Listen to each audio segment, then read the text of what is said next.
Mini ultra வெட் கிரைண்டருடைய price, demo, இது எப்படி அரைக்கும், எவ்வளோ அரிசி உளுந்து அரைக்கலாம் அப்படிங்கிற ஃபுல் வீடியோவும் கீழே உங்களுக்கு கொடுக்குறேன். அதில் போய் நீங்கள் பாருங்கள்.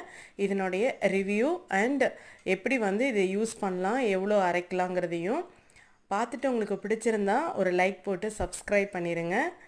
பத்மாஸ் வீடியோவுக்கு நிறைய குக்கிங் வீடியோஸ் போட்டிருக்கேன், அதெல்லாம் பார்க்காதவங்க பாருங்கள். தீபாவளி ஸ்வீட்ஸ் அண்ட் ஸ்நாக்ஸ் அது மாதிரி எல்லாமே போட்டிருக்கேன், பாருங்கள்.